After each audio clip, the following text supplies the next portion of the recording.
വിവോയുടെ Vivo Y33t എന്ന പുതിയൊരു smart phone ഇപ്പോൾ ലോഞ്ച് ചെയ്തിട്ടുണ്ട്. ഈ ഒരു വീഡിയോയിൽ നമ്മൾ നോക്കാൻ പോകുന്നത് Vivo Y33t എന്ന സ്മാർട്ട് ഫോണിനെ പറ്റിയിട്ടാണ്. ആദ്യം നമ്മൾ ഫീച്ചേഴ്സും കാര്യങ്ങളൊക്കെ നോക്കുകയാണെന്നുണ്ടെങ്കിൽ ഡിസ്പ്ലേയുടെ കാര്യത്തിൽ Vivo Y33tയിൽ 6.56 ഇഞ്ചിൻ്റെ ഫുൾ HD+ ഡിസ്പ്ലേ കൊടുത്തിട്ടുണ്ട്. ഈ ഫോൺ ഏകദേശം 8500 രൂപ പ്രൈസ് റേഞ്ചിലാണ് വരുന്നത്. ആ ഒരു പ്രൈസ് റേഞ്ചിൽ ഫുൾ HD റെസൊല്യൂഷൻ എന്നുള്ളത് നല്ലൊരു കാര്യം തന്നെയാണ്. LCD പാനലാണ് ഇത് ഉപയോഗിച്ചിരിക്കുന്നത്. വാട്ടർ ഡ്രോപ്പ് നോച്ച് ഡിസൈനിലുള്ള നോച്ച് കൊടുത്തിട്ടുണ്ട്. ഈ ഒരു പ്രൈസ് റേഞ്ചിൽ അത് ഓക്കെയാണ്. പഞ്ചോൾ ഡിസൈൻ ഇല്ലാത്തത് ഒരു പ്രശ്നമായിട്ട് പറയാൻ പറ്റില്ല. അതുപോലെ തന്നെ കൂടിയ റിഫ്രഷ് റേറ്റും ഇതിൽ സപ്പോർട്ട് ചെയ്യുന്നില്ല. 60 ഹെർട്സിൻ്റെ റിഫ്രഷ് റേറ്റേ വരുന്നുള്ളൂ. പക്ഷേ ഈ ഒരു പ്രൈസ് റേഞ്ചിൽ അത് ഓക്കെയാണ്. അപ്പോൾ ഡിസ്പ്ലേ ഫീച്ചേഴ്സ് മൊത്തത്തിൽ നോക്കുമ്പോൾ 8500 രൂപ പ്രൈസ് റേഞ്ചിൽ തരക്കേടില്ലാത്ത ഡിസ്പ്ലേ ഫീച്ചേഴ്സ് കൊടുത്തിട്ടുണ്ട് എന്ന് പറയാവുന്നതാണ്. ഫുൾ HD റെസൊല്യൂഷനൊക്കെ ഇതിൽ വരുന്നുണ്ട്. Side mounted finger print sensor ഈ ഫോണിൽ കൊടുത്തിട്ടുണ്ട്. ഫോണിൻ്റെ വെയിറ്റ് വരുന്നത് 186 ഗ്രാമാണ്. പ്രോസസ്സറിൻ്റെ കാര്യം പറയുകയാണെന്നുണ്ടെങ്കിൽ mediatekൻ്റെ helio G85 എന്നുള്ള പ്രോസസ്സർ ഈ ഫോണിൽ കൊടുത്തിട്ടുണ്ട്. ഈ ഒരു പ്രൈസ് റേഞ്ചിൽ ഇത് തരക്കേടില്ലാത്തൊരു പ്രോസസ്സറാണ് എന്ന് പറയാവുന്നതാണ്. 8500 രൂപ പ്രൈസ് റേഞ്ചിൽ ഓക്കെ ആയിട്ടുള്ള പ്രോസസ്സറാണ്. 5G സപ്പോർട്ടില്ല, മാക്സിമം 4G സപ്പോർട്ടാണ് ഇതിൽ വരുന്നത്. പിന്നെ 6GB റാമും 128GB ഇൻറ്റേർണലും കൊടുത്തിട്ടുണ്ട്. അത് നല്ലൊരു കാര്യം തന്നെയാണ്.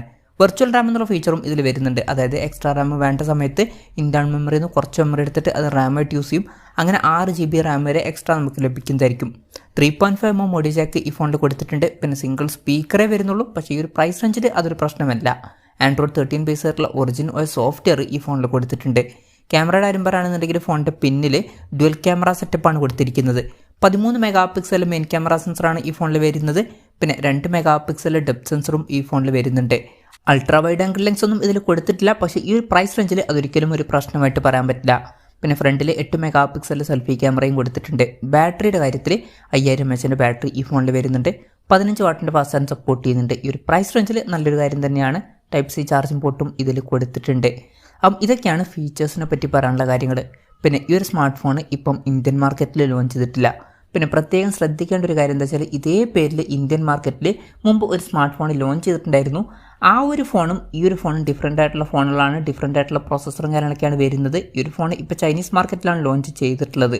ചൈനീസ് മാർക്കറ്റിൽ ഈ ഫോൺ 749 യുവാൻ എന്ന പ്രൈസിങ്ങിലാണ് ലോഞ്ച് ചെയ്തിട്ടുള്ളത്. അതായത് 8500 രൂപ പ്രൈസ് റേഞ്ചിൽ. ആ ഒരു പ്രൈസ് റേഞ്ചിൽ ഇത് അത്യാവശ്യം തരക്കേടില്ലാത്ത ഫീച്ചേഴ്സ് ആണ് എന്നൊക്കെ തന്നെ പറയാവുന്നതാണ്. പിന്നെ ഈ ഒരു സ്മാർട്ട് ഫോൺ ഇന്ത്യൻ മാർക്കറ്റിൽ ലോഞ്ച് ചെയ്യുമോ എന്ന് വെച്ചാൽ ചിലപ്പം ഈ ഫോൺ ലോഞ്ച് ചെയ്തേക്കാം. പക്ഷേ ഇന്ത്യൻ മാർക്കറ്റിൽ ലോഞ്ച് ചെയ്യുകയാണെന്നുണ്ടെങ്കിൽ ഇതേ പേരിലായിരിക്കില്ല ഈ ഫോൺ ലോഞ്ച് ചെയ്യുക. കാരണം എന്താണെന്ന് വെച്ചാൽ ഓൾറെഡി ഇന്ത്യൻ മാർക്കറ്റിൽ ഇതേ പേരിൽ ഒരു സ്മാർട്ട് ഫോൺ വരുന്നുണ്ട്. പക്ഷേ ഡിഫറൻ്റ് ആയിട്ടുള്ള സ്പെസിഫിക്കേഷനാണ് അതിൽ വരുന്നത്. അപ്പം ഈ ഫോൺ ലോഞ്ച് ചെയ്യുകയാണെന്നുണ്ടെങ്കിൽ ഡിഫറൻ്റ് ആയിട്ടുള്ള ഒരു പേരിൽ ഇന്ത്യൻ മാർക്കറ്റിൽ ഈ ഫോൺ ലോഞ്ച് ചെയ്തേക്കാം. എന്തായാലും കൺഫർമേഷൻസ് ഒന്നുമില്ല. അതിനെ പറ്റിയിട്ടുള്ള ന്യൂസുകളൊക്കെ വരികയാണെന്നുണ്ടെങ്കിൽ അതിനെ പറ്റിയിട്ടുള്ള വീഡിയോസൊക്കെ നമ്മൾ ചെയ്യുന്നതായിരിക്കും. അപ്പം അതുപോലുള്ള വീഡിയോസ് കാണാൻ താല്പര്യമുണ്ടെന്നുണ്ടെങ്കിൽ ഈ ചാനൽ സബ്സ്ക്രൈബ് ചെയ്യാവുന്നതാണ്. എന്തായാലും വിവോയുടെ Vivo Y33t എന്ന പുതിയൊരു സ്മാർട്ട് ഫോൺ ഇപ്പോൾ ലോഞ്ച് ചെയ്തിട്ടുണ്ട്.